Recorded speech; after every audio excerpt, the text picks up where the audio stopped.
Okay, good evening. Thank you for joining us. My name is Dana Parsons. I'm the Director of Grants and Professional Development at the Maryland State Arts Council, and we're going to chat this evening a little bit about some grant writing best practices, program overview for MSAC, and there'll be an ample opportunity for us to kind of engage with each other and ask some questions and figure out what next steps could be if you're thinking that a grant is for you. So, just to kind of give you an overview of the platform that we're working on, Zoom, we'll be using the chat feature. So you can see on the bottom of your screen, there's a little icon that has a chat feature. So our broadcast messages are here, as well as when we take some question and answer breaks, which will happen once in the middle and then once again at the end. You can feel free to ask your question through the chat feature as well. So that way you don't have to feel like you need to call in. So you can keep this chat feature up and we'll be able to communicate that way as well. I'll only be checking the chat feature during our question and answer breaks. So otherwise know that your question won't be addressed until we get to that point. If you need to leave the webinar for any reason, this is where you'll find that icon in the bottom right-hand corner of your screen. And you can click on the X in the upper left-hand corner of the control panel. If you're having trouble with audio for any reason, there's a couple of ways that you can connect. You can either join your computer audio or you can call in to a telephone number and then enter our meeting ID. So when you click the audio settings here, it'll give you a couple of options. So if you're already not hearing, you can click leave computer audio and try calling in through the telephone, and you'll have to enter your meeting ID that way. Or you can use the computer audio if your computer is set up that way. But you can begin by clicking join audio and it will kind of point you in the right direction from there. If you are joining us, the meeting settings are set so that when you join, you'll automatically be muted. So if you choose to speak during one of our question and answer sessions, you'll have to unmute yourself by clicking the microphone. However, if you are not speaking for right now, if you could keep yourself muted, that would be great, just so that we could eliminate any extraneous noise in the background as we move forward. If you need to zoom in to the screen at any point, you can see that in view options, you can find a size that works well for you. Great, so we've just got a couple of things to cover tonight. Really, it's a jumping off point for us to be able to connect more in the future, just because there's no way that we can possibly talk about every individual's need in the time that we have allotted this evening, but it's really a great starting off point. So we're going to cover kind of what our programs are and what those grants are that fall underneath those programs, and who you're going to want to connect with on the staff if you think that that program is the right one for you. And then from there, we'll move into some best practices for writing narratives for Maryland State Arts Council grants. I know that too, there can be some differences between state grants or government grants versus foundation or corporate grants. So tonight we'll specifically be looking at our grant programs and the narratives and the rubrics associated with those programs rather than foundation or corporate grant writing, which we'll get into at some point, but that won't be this evening. And then, as I said, we'll have some time for question and answer as well. So for the big picture, our grant process, the applicant completes the application on the grant platform, which is where we'll be spending the majority of time this evening. As you're completing that application, what are some things that you need to keep in mind? Once that application is completed and submitted, it goes through a review in our office where the staff checks for technical completion. If this is something you're familiar with, you'll notice in the past, as the staff kind of communicates with you, they'll let you know, is there a part of your application that's incomplete? Do we need a different type of budget attachment? Because we want to make sure that content aside, the application is in the best shape possible and it's complete from a technical perspective in order to be reviewed. From there, it moves on to panel evaluation, which is a process that's open to the public. If you've never joined a panel with us before, they are all posted on our website, and you don't have to be there in person. You can choose to be, but you can also call in on the phone, and it's a really enlightening experience, so I would definitely encourage you to do that, even kind of as a professional development opportunity before you even begin writing your grant. If a grant is for less than $2,000, it's evaluated by staff in the office, and it typically does not go to a panel. Again, that's a little program dependent, but that's almost a rule across the board. From there, award notification goes out. And then a really important part here is that there are feedback responses available to you through any grant program. So if you ever receive a notification that you were not granted an award, I would always encourage you to reach out to your program director or the person responsible for that program in order to receive some feedback about what the panel said or what the staff said about that application specifically. So that way you can kind of turn it around and resubmit with that new understanding. The majority of our programs, except the ones that function on an annual basis, are really on a rolling basis. So we encourage resubmission so that way your opportunity can be funded. So the staff of the Maryland State Arts Councils are your new best friends, and we want to partner with you as you're working through the grant process. We love hearing from you, and we really want to help you as you're working through your application. Specifically because it does go to a panel, the majority of grants go to a panel for review. We want to be able to help you through that process and prepare you for the panel evaluation. So please think of us as your partners and your new best friends and your cheerleaders as you're working through the application. We want to hear from you. We want to hear about your projects. We want to hear about your organization, and we want to help you in that process. So you'll even see kind of as we move through best practices today, that it's really about how and when to connect with the staff at MSAC. So moving again into our grant program overview, we offer 11 different programs at the Maryland State Arts Council, each with different grant opportunities underneath them. Chad is the program director for our Folklife grants.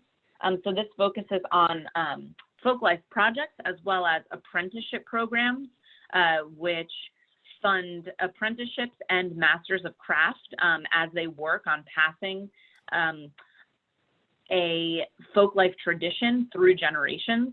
And heritage awards also fall under here, which are non-restricted awards, non-restricted monetary awards for a person, place, or thing in folklife. And those are granted annually as well. So Chad is your contact if you think that this is a program that might work for you.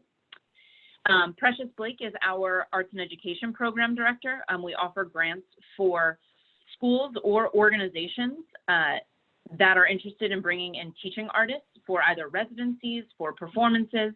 And this program is undergoing a public editing process right now, so stay tuned for some really exciting policy changes in this program. And Precious is your contact if you think that an arts and education grant would be a good stop for you. Liesel is our program director for public art grants. So a lot of really exciting things happening in public art.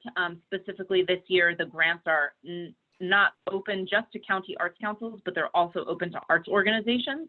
So if an arts organization is interested in overseeing the process of putting up a piece of public art, they are eligible to receive that grant. She is your contact if you're interested in moving forward with a public art grant. Laura and Emily are your program directors for 4 different programs. The Grants for Organizations program, which is our annual general operating support for arts organizations or arts programs under larger organizations. Our Presenting and Touring grants, which support touring artists with different organizations. So the organization would apply for a touring grant in order to host a specific Maryland State Arts Council roster artist, of which there are almost 100 at your organization. The Independent Artist Awards, which are non-restricted monetary awards based on the achievement of independent artists in all disciplines. This year we are focusing on performing arts, and creativity grants, which are grants up to $3,500 that are focused on project-based, community, grassroots, exciting things happening, or general operating for smaller organizations. So Laura and Emily are your contacts for those grant programs if you think that those are for you. Laura focuses on performing arts, and Emily focuses on visual arts as well as folk life disciplines and children's events. Laura also focuses on literary arts. Stephen is your contact if you are a county arts council, as you know, or an arts and entertainment district, both of which we provide general operating support for. And hot off the press, in the next 2 weeks, we're launching the Professional Development Opportunity Grant as well as the Special Request Grant, and I'll be your contact for that. So the Professional Development Opportunity Grants are for grants up to $2,000, and they're open to independent artists as well as county arts councils, A&E districts, or arts organizations for professional development opportunities.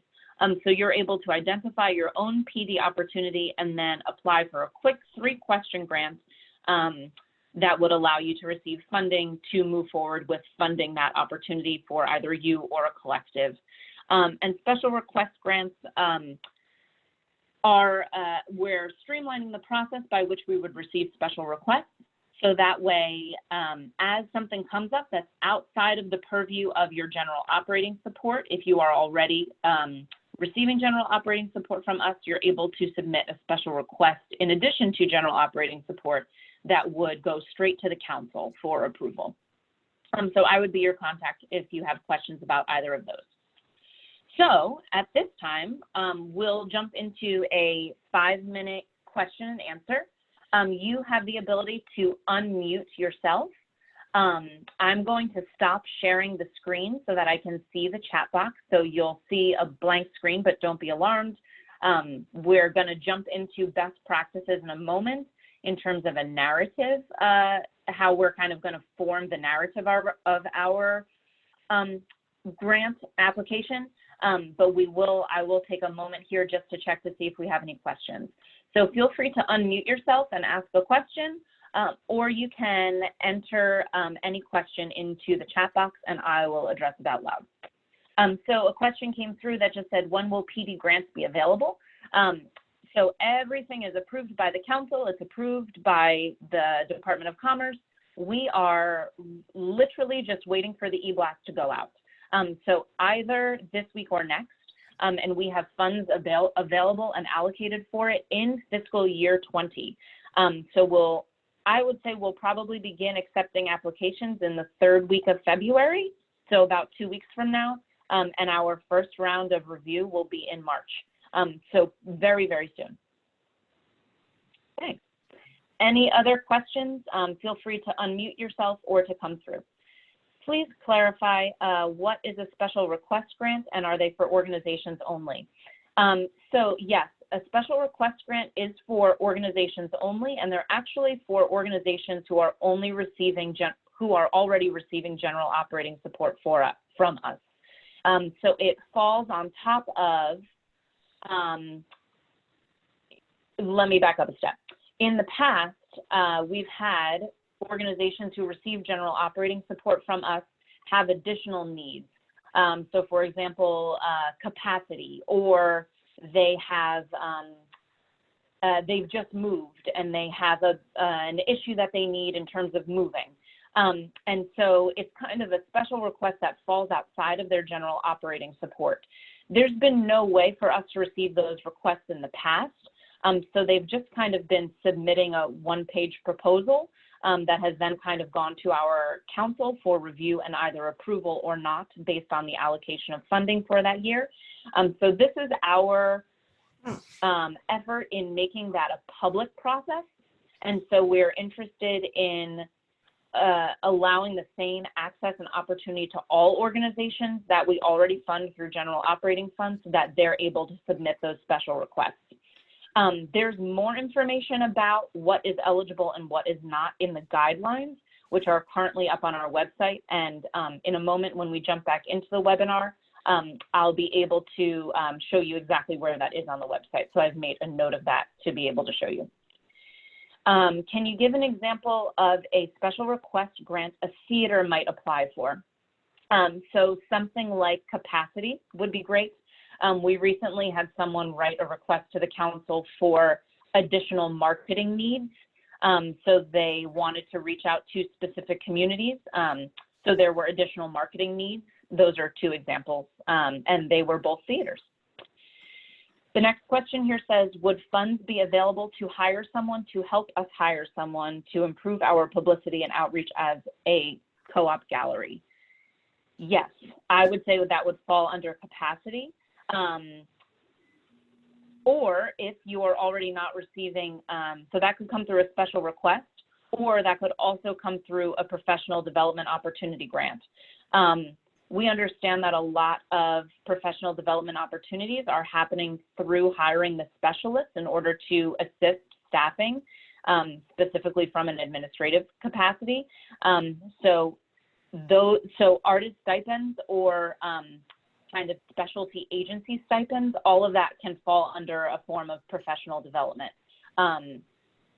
So Judith, I would recommend connecting with me after the webinar, and we could kind of talk about what the specifics are in that and how to best prepare your application for what I'm pretty sure would be a professional development opportunity grant. And if not, we could find what grant program does work. Something else to share is that if you are finding that you have a need that's not addressed through any of our programs, also please let me know about that. That's how all of these programs are being created. So the Creativity Grant Program and the Professional Development Opportunity Grant Program came about because we saw that there was such a huge need for these things in our state, and we did not have any programs to serve those needs. So as additional needs come up, please let me know, and we'll figure out which program they fit into for funding and get you set on that application track.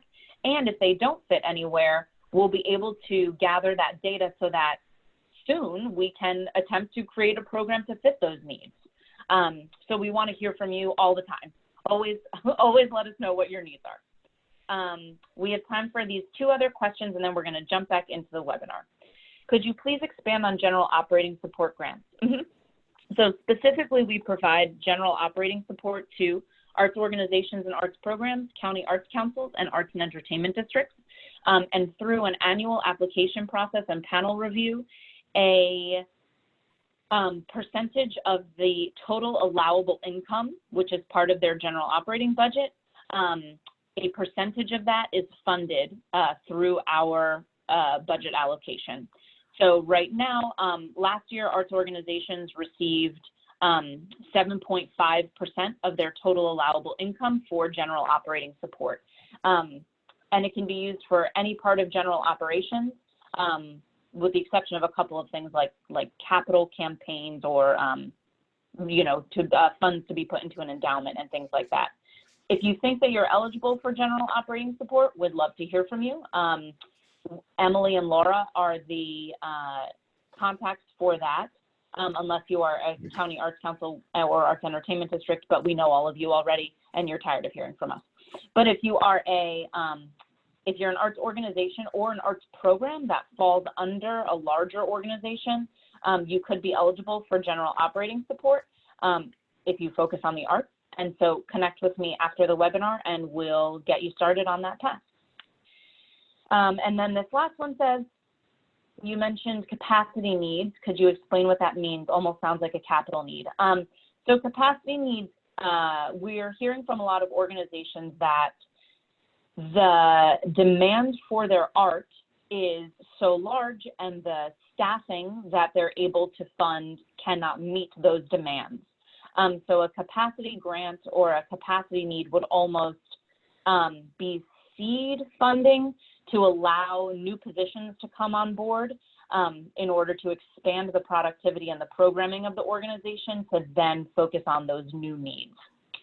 And then this last one here about an upcoming deadline for operating grants for organizations. We're in the middle of that cycle right now in the funding for fiscal year 21.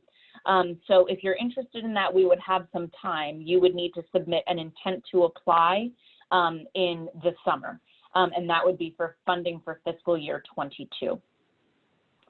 All right, we're going to jump back in. This is very exciting. I'm excited that all of you are here. I'm going to share the screen, and here we go.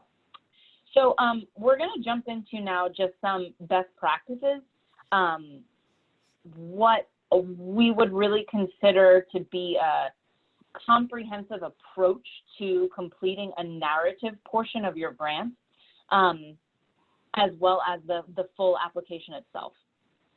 So step one here is to research. There are a lot of materials that are available to you on our website specifically for each grant program, and we're going to take a look at an example in a second. Specifically, there are 3 things that we want to look at in this kind of research portion of our approach. First are the guidelines to the program, which allows us to see what's eligible, what's not, what's the purpose of this program, do my needs really align with it? The second is the rubric, which is the actual score sheet by which the application is scored. So as you're answering the questions, you're able to see what type of response would give you an excellent to outstanding score.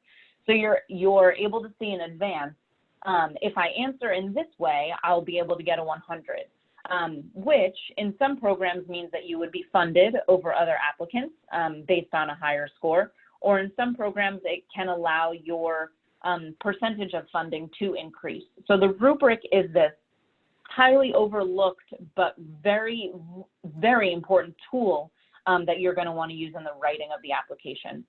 And the third part of the research is the program application itself. As you'll see, I would not recommend writing your application alone in an office by yourself. So I would definitely recommend collaboration here. So looking at the application in advance is a really fantastic way to go. So if we jump to the website for a second, I'll show you where you can find all of these resources. So here I am just on the web page, and then as you hover over MSAC programs here, you'll see that all of the programs we just talked about are listed. So as we click one, I'll just hop into Creativity Grants here. So as we move on to a page, we'll see a couple of things. The guidelines, which are a really great place to start your research. The staff has overhauled all of the guidelines documents, so there is only information in there that you need. There's no busy information, there's no extra information. It's just information that we think is important for you to know in advance. So we're not giving you boring bedtime reading, we're giving you very exciting bedtime reading. Additionally, the application you can find here by clicking it. You'll have to enter into our grant platform, Smart Simple, in order to see the application, but you can save your work or you can just browse the application. You don't even need to enter anything, but it'll give you an opportunity to see all of those questions in advance. And here's that other really important tool, which is the scoring rubric. So I'm just going to download this so we can take a look at it together.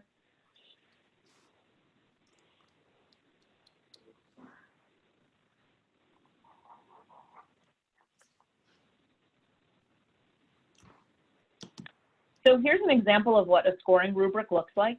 So you can see very directly, here's the question that's asked in the application, and here's what we would consider an excellent to outstanding response is what it says there. So as you're answering this question, you're going to want to keep the excellent to outstanding response right next to you so that after you answer the question, you can say, did my response cover all of these things? So they're directly connected. And so this rubric exists for every question in the application. And as part of the feedback process, if you're interested in receiving feedback for your application, whether it's funded or not, you can request how your rubric was completed, and that information can be shared with you. So you can see specifically, okay, maybe I received a 15 in this category, so I need to be a bit more specific in my timeline, but maybe up here I received a 60, so that answer was perfect, and I don't need to change a thing. Okay, let's back out of here.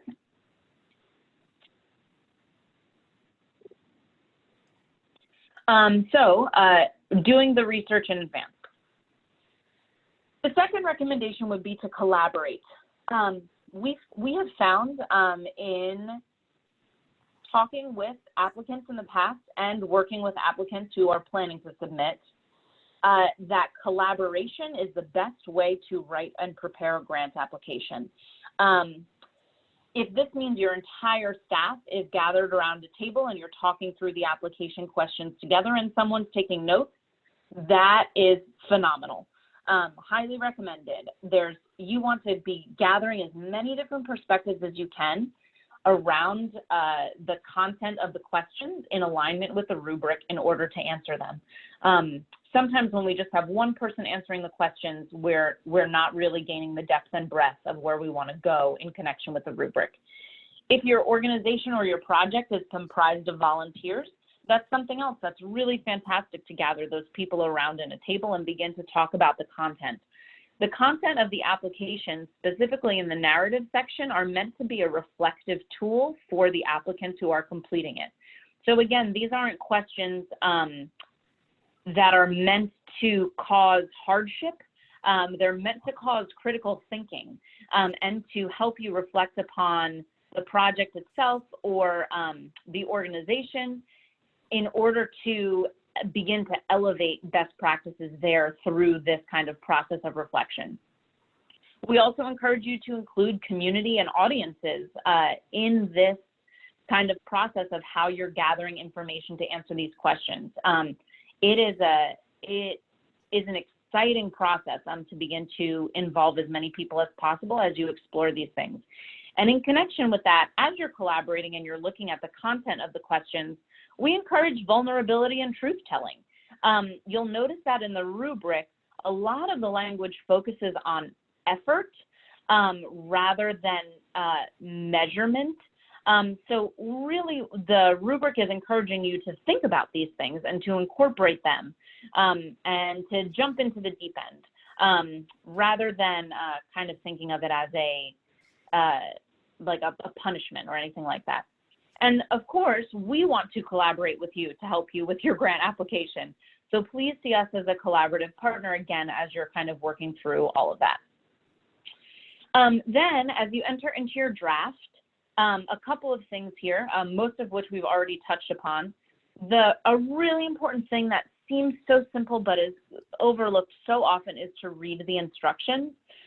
We have, in our new platform, we're really excited that it's set up in a way that we can insert instructions directly into the grant platform. So please be sure that you're reading those instructions as you're working through. They're all placed there in order to help you submit the best application possible. The second thing would be to apply the rubric. We are really excited, again, about our new grant platform because, as we're going to jump into Smart Simple here and take a look at one of these applications, I want to be able to show you that as we jump in. So let's jump into our new Professional Development Opportunity Grant. And so this is just a pretend excuse me, a pretend grant that I'm opening up now as a draft. So in our program details, we have what the narrative question is, and then underneath that, we have what the rubric would call outstanding or excellent response. So you don't even have to open up that other rubric document until, unless it's part of your research and part of your proofreading. But here it is so that you can even see as you're answering this question, you can say, does it provide this type of answer? Do the words that I'm writing provide this type of answer? So it's right there for you underneath the question. So as you're working your way through the question, you can see what an excellent or outstanding response would be. So you want to apply the rubric while you're writing your draft. And we often get a lot of questions about how much detail should I include or should it be more efficient? Typically, a one-sentence response is not enough detail. When you're looking at what the rubric is asking for, it's asking for a bit more detail than what we can typically fit in one sentence. So we want to go beyond that in terms of detail, but at the same time, in terms of efficiency, we really want to be answering the question. So how am I going to make my response as to the point as possible while including enough detail so that it satisfies the excellence of the rubric? And finally, again, it seems so simple, but it's often so overlooked, would be to proofread. You want to proofread the application with the rubric right next to you, so that as you're reading a response that you've written to a narrative question, you have the rubric standing next to you and you can make a comparison. You want to proofread with objectivity, so that you can ask yourself, do these words answer these questions? We often receive applications where there's an anecdote in it, or specifically someone is answering a question thinking that the reader or the scorer or evaluator already has knowledge of the organization, when 99% of the time that is not the case. So when you're writing the answers to these questions, you want to make sure that you're explaining them in enough depth so that anyone reading them who may have zero knowledge about the project, the organization, the opportunity, suddenly has all of the pieces they need to align with the rubric and understand fully. So really something as simple as, are the words that I'm writing answering these questions? That's a really great place to jump into the proofreading process. And then another recommendation would be to proofread with someone who has no knowledge of the project or the application or the organization. I would even venture to say proofread with someone who is not an arts person. So that way they can say, do they fully understand what you're trying to communicate? Is there something that can use additional clarity? Is there something that needs more detail, or does something feel like it's not really addressing the question? So again, in terms of best practices, we would say to begin with the research, to move towards collaboration, start a draft, and then proofread once you've moved to the final stage. And that kind of trajectory will allow for the best narrative to be submitted, specifically if you're working with the tools that we're continuing to provide on the website. Again, the MSAC staff is here 100% as you work through these steps. We're here for all of these steps. We want to help you with all of these steps. We can provide feedback on a draft of your application. So please reach out to us and so that we can help you to receive the funding. We want everyone to receive the funding. And we are so excited that the arts are so valued in the state of Maryland. So with that being said, I'd like to kind of jump into our final Q&A of the evening and see what kind of questions you have so that I can help you move forward. Again, know that the staff is here for you to support you, so that if you think that you're ready to jump into a grant, or you have a draft of something that you'd like one of us to look at, we are here for that. So again, I'm going to stop sharing my screen so that I can get to the chat feature. Know that you can also, if you'd like to, you can enter your question directly into the chat, or you're able to unmute yourself directly if you want to ask a question verbally.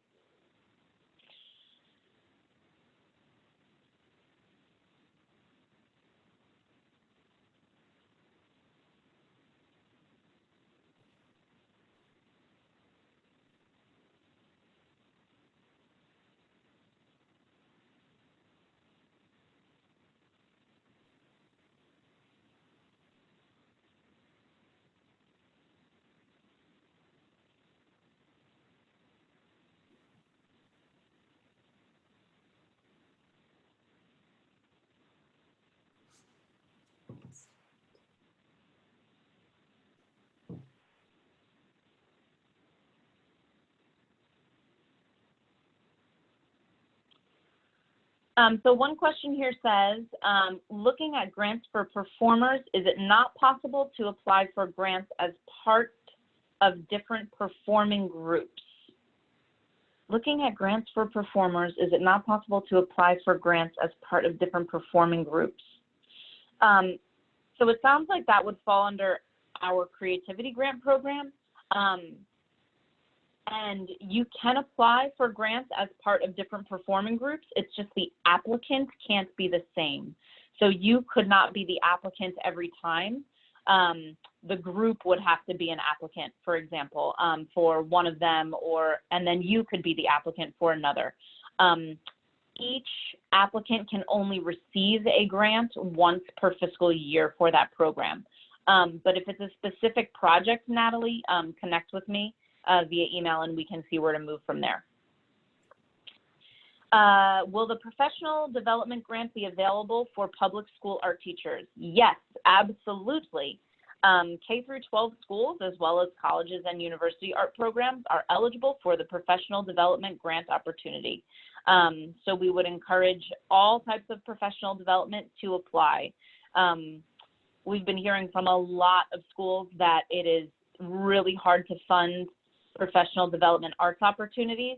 As a side tangent, the Maryland State Department of Education Fine Arts Office offers phenomenal professional development for arts teachers. So if you're interested in having some master artists come to your school in a number of different mediums, you can contact me and I'll get you in touch with those people over there. Okay. This says, we're forgetting which category we belong to. Can you explain the difference between music A1, A2, B, and C? So this question is referencing the categories within the Grants for Organizations program. In general, music A1 and A2 is our organizations that produce their own music, and it's separated by budget size, A1 and A2. Music B no longer exists because it was for organizations operating under $50,000 and they have moved to creativity.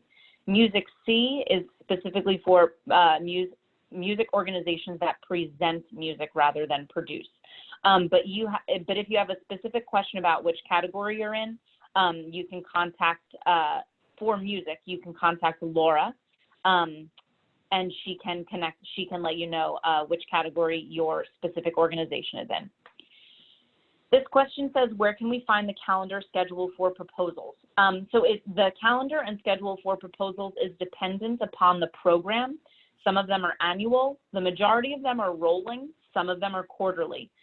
So as soon as you go to the website and you choose the program that you're looking at, click the guidelines button, and it's right on the first page of every single page of guidelines. It will give you the funding period as well as the deadline. So that's the easiest place to find the schedule for the proposal of the grant program you're looking at. This question says, is the completeness and thoughtfulness of the narrative of primary importance as opposed to the content of answers to the questions? Meaning, is the panel looking for certain responses? I would say that those two things go, what a brilliant question. Those two things go hand in hand. So the completeness and thoughtfulness of the narrative connects you directly to the content of the answers. The panel is looking for certain responses, and that is they're looking for the response to satisfy the rubric. So literally, they are holding up the rubric to the response, and they're saying, does this response satisfy this question in this way? And then they're scoring it based on that. So when you're thinking about what are they really looking for in response to this question, that's where you're going to want to use the rubric as your guide. And if you have a question about a specific rubric or a specific program and how that relates, or maybe what something in a rubric means, maybe there needs to be a definition and we can help to provide that, please contact us for that program and we'll help you do that. This question says, will the new arts and education grants be for seniors, veterans, et cetera, and be non-school based? Yes, they are currently open. We're working on some policy changes as we work through the revision process for the arts and education grants.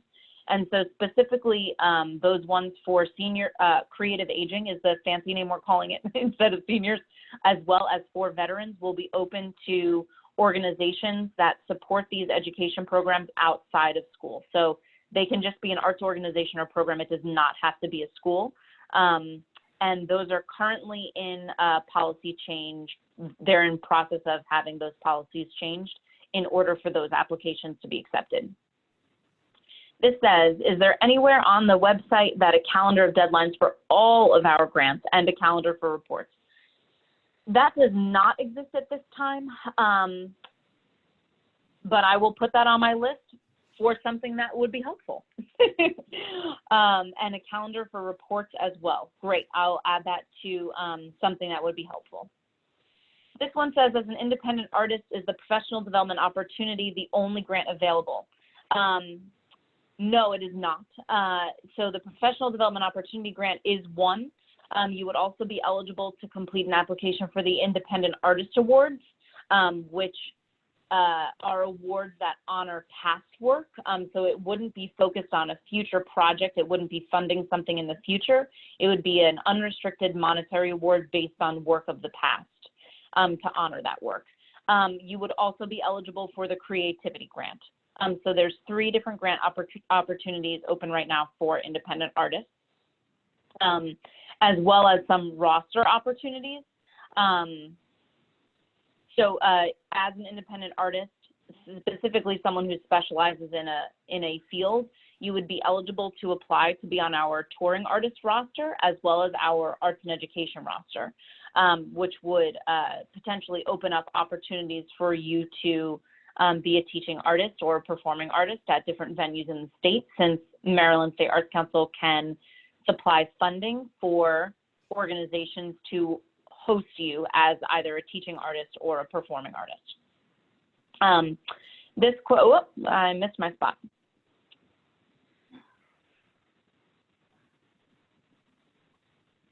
This one says, does the panel require that an organization be managed in a certain way?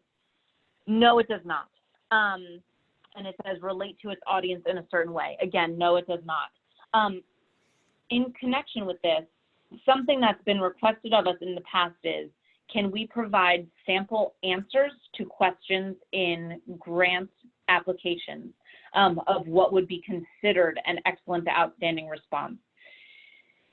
And our answer to that simply is we cannot, because the applicants embody such a wide variety, and there is such a huge diversity in terms of the application pool that providing a sample response would place someone in a box to where they felt like they had to respond in a certain way.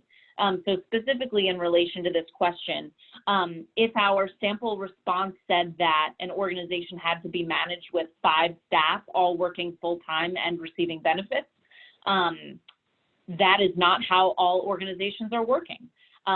We fund organizations who are operating at $5,000 a year all the way up to $25 million a year. So you can imagine that those organizations are managed in a completely different way. And in the second part of this question, they also relate to their audiences in a completely different way. So it's almost impossible, it is impossible, to provide a sample response that would encompass both of those organizations. So we really want to place the ownership in the hands of the person who is completing the application. We understand that you are the expert at your organization, at your craft, at your project that you're working on, at your work of art. And so we want to place that onus on you in order to answer it in the way that works for you. The only thing is to keep the rubric in mind. So when we're talking about a specific question, we just want it to be answered in accordance with the rubric. But there are no expectations beyond the rubric. This question here says, what is the difference between arts and education and touring artist programs? So the touring artist program specifically funds artists who are working at different venues across the state, and the funding connects those performing artists to be able to perform at these different venues. So the application would be completed by the organization hosting the touring artist, and then the artist would be able to be booked directly through the organization, and that happens directly between those two. As opposed to the arts and education program, which aren't necessarily for touring artists.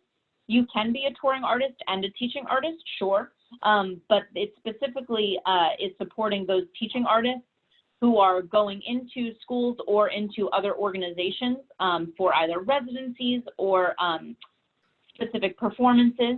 And so in this case, the school is the applicant or the organization is the applicant in order for that teaching artist to come in for that residency or performance.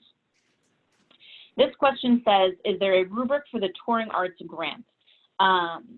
Yes, there is, and it should be on the website. I will make a note of that as well in order to follow up in case it is not. And then the second part says, is Smart Simple replacing the rubric? No, Smart Simple is just the grant platform in where you will be submitting your application. When we have the application questions on Smart Simple, we like to include the rubric responses underneath it, just so that it's a guide as you're answering the question, a reminder that you should be looking at the rubric, but the completed rubric is not on there. Another great question here, it says, how do you apply to be on the touring artist roster? Woohoo! So we are about to create this application on Smart Simple, which is our grant platform. So you'll be applying through an application that's on our regular grant platform. It's a very simple application, a couple of questions, and then a submission of work samples.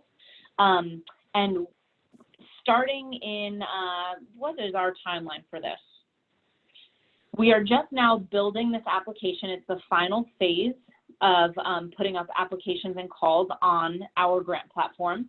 So I would say spring is a really great time to look out for this application, and we'll send out an e-blast email notification as soon as it's available as well for you to be able to complete the touring artist roster application. And then you could begin marketing yourselves to all organizations in the state of Maryland, letting them know that funding for your performance, for your touring opportunity can be funded through us, which is a really great way to start a conversation. So as soon as the Touring Artist Roster app is up, you'll receive an email notification about it. If you're not currently on our email list, it's right at the bottom of our homepage when you go to our website. It says sign up for our newsletter, and that's how you can enter the preferences of what type of emails you want to receive.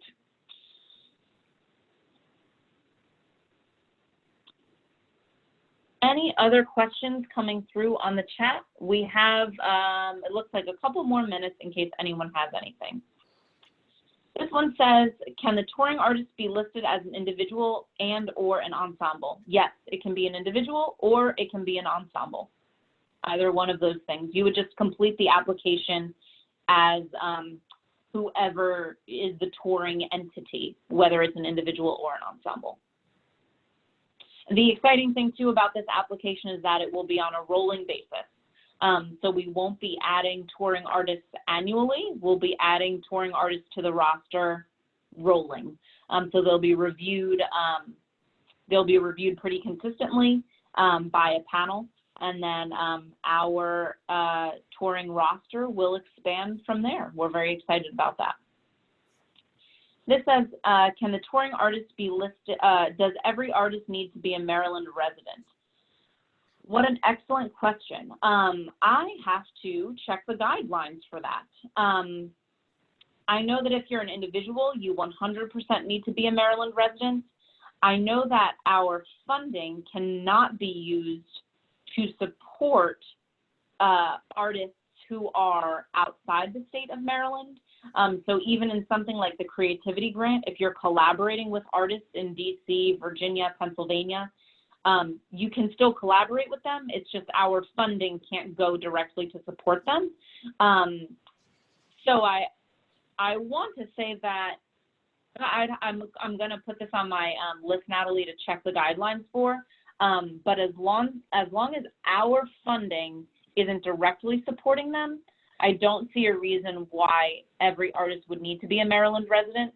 The other funding from the organization, the matching funding, could support those artists, and then we could support the Maryland residents. But let me, I have that on my list to follow up, so I'll look that up as well. And this question says, is there a place on your website to update your AIE profile, the part that schools get to see? Right now, this doesn't exist on our website, but we are in the process of creating and launching a brand new website where all arts entities, organizations, independent artists, teaching artists will have a specific profile, and so it will move from there. Right now, the arts and education profile that's listed on our website is limited to the categories that we have there. But if there's something on there that's listed that you would like to update, we can do that update for you. The request can just come straight to the office. So you can email Precious about that, or you can email me, and we'll get it to the correct website person so that your profile can be updated.